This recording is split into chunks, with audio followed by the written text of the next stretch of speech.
മലപ്പുറം കാടാമ്പുഴ പാങ്ങിൽ 1 വയസ്സുകാരൻ മരിച്ചത് മതിയായ ചികിത്സ ലഭിക്കാതെയാണോ? ഉയർന്ന സംശയം ഇങ്ങനെയാണ്.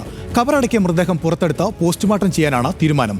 അശാസ്ത്രീയ ചികിത്സാ രീതിയെ പ്രോത്സാഹിപ്പിക്കുന്ന ഹറീറ നവാസ് ദമ്പതികളുടെ മകൻ എസൻ എർഹാനാണ് മരിച്ചത്.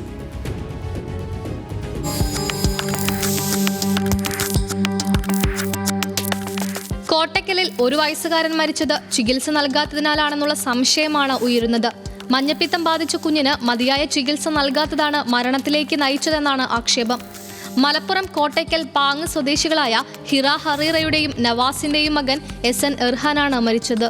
സംഭവത്തിൽ വ്യക്തത വരുത്താൻ ആരോഗ്യവകുപ്പ് അന്വേഷണത്തിന് ഉത്തരവിട്ടിരിക്കുകയാണ്. മലപ്പുറം DMO തന്നെയാണ് വിഷയത്തിൽ വിശദമായ അന്വേഷണത്തിന് ഉത്തരവിട്ടിരിക്കുന്നത്.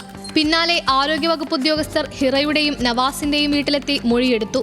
ഇന്നലെയാണ് ഹിറ ഹറീറ നവാസ് ദമ്പതികളുടെ മകനായ 1 വയസ്സുകാരൻ എസൻ എർഹാൻ മരിച്ചത്. ഇന്ന് രാവിലെയായിരുന്നു ഖബറടക്കം. ഇതിന് പിന്നാലെയാണ് കുഞ്ഞിന് മതിയായ ചികിത്സ ലഭിക്കാത്തതാണ് മരണകാരണമെന്ന് DMOക്ക് പരാതി ലഭിച്ചത്. മരിച്ചിട്ടാണ് അവർ അറിഞ്ഞത്. അങ്ങനെ ഇങ്ങോട്ട് പോലെ വീട് ഇവിടെയാണ്, അവിടെ വാടകയ്ക്ക് താമസിക്കുകയാണല്ലോ. അങ്ങനെ ഇങ്ങോട്ട് വന്നെന്നാണ് പറഞ്ഞത്. അൽമാസിലെ ഡോക്ടറാണെന്നാണ് പറഞ്ഞത്. കൊട്ടക്കിലാണല്ലോ അവർ താമസിച്ചിരുന്നത്. ഞങ്ങൾക്ക് സംശയങ്ങളൊന്നും അങ്ങനെ പറയാൻ ആയില്ലല്ലോ. ഞങ്ങളിപ്പോൾ ഇവരോടല്ലേ ചോദിച്ചിട്ടുള്ളൂ. ബാക്കി കാര്യങ്ങൾ അറിഞ്ഞാൽ കുഞ്ഞിന് മഞ്ഞപ്പിത്തം ഇല്ലായിരുന്നുവെന്നും പാല് കുടിച്ചുകൊണ്ടിരുന്ന കുഞ്ഞ് പെട്ടെന്ന് കുഴഞ്ഞു വീണ് മരിക്കുകയായിരുന്നു എന്നുമാണ് ബന്ധുക്കൾ പറയുന്നത്.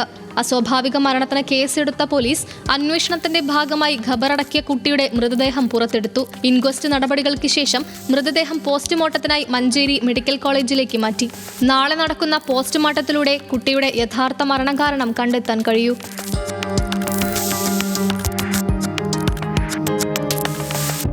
കുഞ്ഞിന്റെ മാതാവ് അശാസ്ത്രീയമായ ചികിത്സയെ പ്രോത്സാഹിപ്പിക്കുന്നയാളാണെന്ന് പോലീസ് കണ്ടെത്തിയിട്ടുണ്ട്.